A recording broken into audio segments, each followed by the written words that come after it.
welcome back. Joining us today is Miss Lana El-Khalil Bacha. She's the president of Animals Lebanon, a Lebanese organization aiming to protect animals through campaigns and rescue plans. Welcome to Underground. Thank you, Muntaha. So happy to be here. Thank you. Before we start our conversation with Miss Lana El-Khalil Bacha, let's take a look at this video by Animals Lebanon of their latest rescue of 2 stray dogs.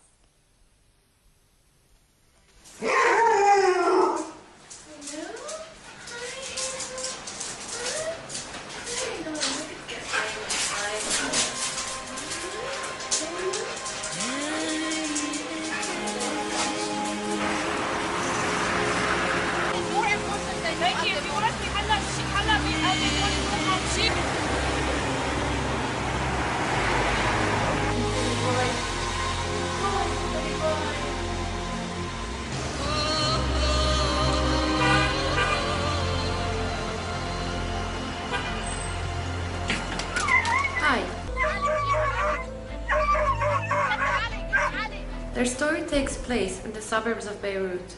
We received several emails about dogs in terrible condition and about to be shot. We rescue a lot of animals, but nothing prepared us to what we saw. When I first spotted Hazel, she looked to me like a ghost, skin and bones, completely bald, with sores, not able to walk simply as she couldn't stop itching. She used to hide in the basement of an abandoned building where there's nothing but garbage and sewage. We've heard that the police had actually shot 4 dogs. We thought Hazel was the only survival until Aiden showed up. He was simply petrified and barely able to walk, and he was running in the middle of the street with people shooing him away. According to the vet, they had severe case of mange, malnourished, and have bones that were broken and healed. Their social skills were 0, and their fears were just too many.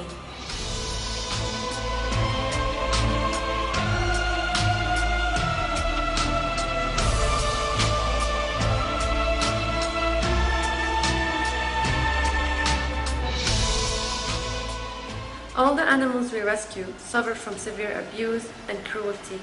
But when I first saw Hazel and Aiden, I knew they needed so much more to recover. And I felt responsible toward them to get them through this and show them that there is no more suffering.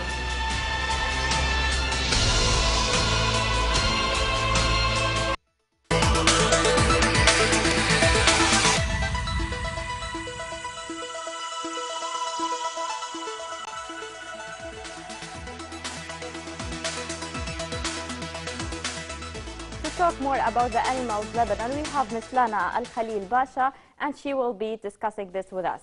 Miss Lana, I'll go back to you, and I would like to know this story actually is a very emotional story of these 2 dogs, Hazel and Aiden. What happened to these dogs, and where are they now?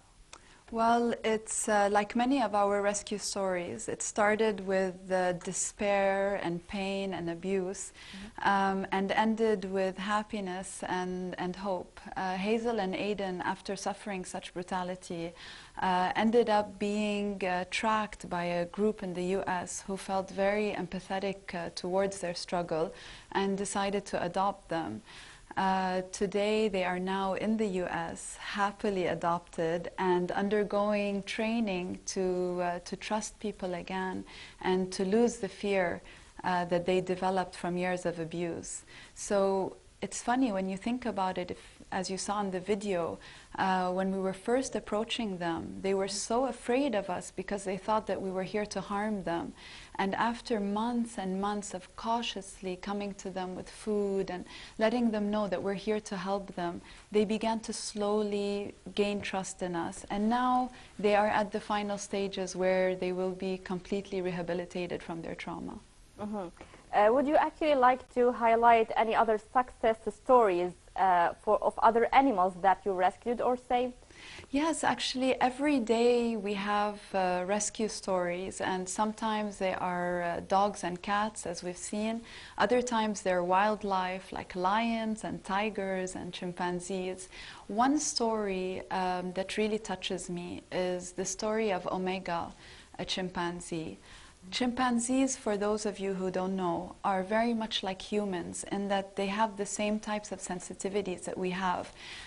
They can live up to 60 years, they feel pain, they feel boredom, loneliness, they're very sociable creatures. And Omega was, we found him in a very, very bad zoo in the south.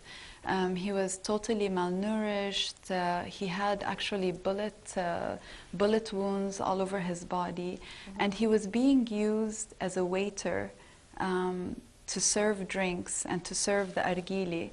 And as entertainment, they taught him how to smoke.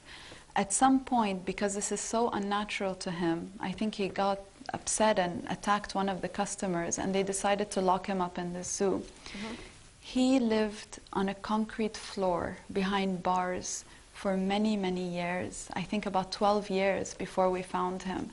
And to imagine the despair or the desperation of that, imagine a human being as well living in rubbish on a concrete floor with no view for 12 years except the bars in front of them. Chimpanzees feel the same way. So when we finally rescued Omega, the first time he opened his eyes, right before boarding the plane, he had woken up from the anesthesia and he was in his new crate that was sending him to a sanctuary in Brazil. So it was another big success story. Yes. Okay, actually the reason we hosted you today is that we saw or we watched the video of Hazel and Aiden on YouTube, and that's how we knew about you and the organization. So I would like to know, how is social media helping you in demonstrating your efforts? Well, social media is a very important part of our work. We use it to reach out to people, but also to get people to reach out to us. It's an interactive tool. So, for example, our Facebook is one of the pages that we use to post our success stories, but also to post the rescues and calls out for help. Like when we need, let's say, somebody to adopt an animal or to foster an animal, it's usually on Facebook.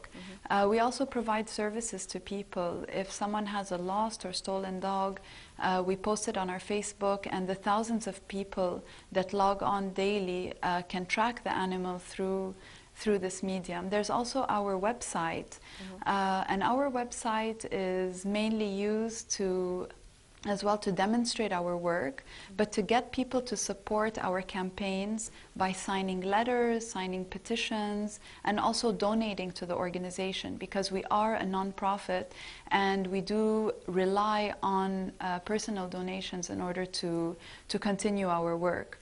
So really, our social media, whether it's Facebook, our website, And our you have YouTube a YouTube channel? Yes, our YouTube, which is, it's going to be growing very soon. These are ways for us to spread the message and as well to help other people get their rescues across. Do you have a similar organization or a cooperation between you and such organizations abroad, especially in the Middle East region?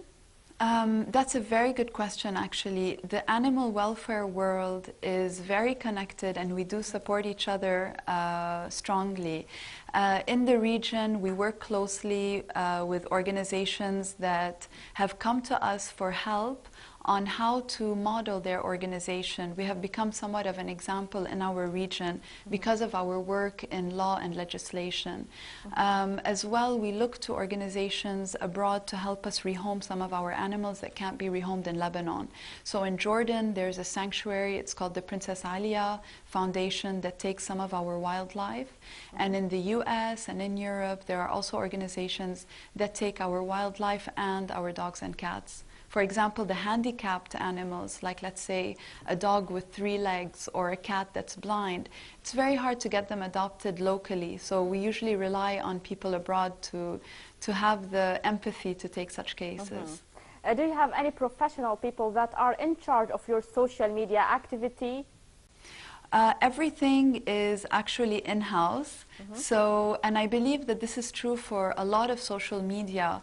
It's something that is very accessible to the average person, and with time you begin to professionalize yourself in this field. So everything that we post is just coming from our office, from our staff, and we don't have anyone that is specifically hired as a professional social media worker. It's from all of us, and it's really just expressing to the world stories of our everyday trials and tribulations and our work. Okay, Miss Lana El-Khalil Bacha, thank you so much for joining us today on Underground. You are the president of Animals Lebanon.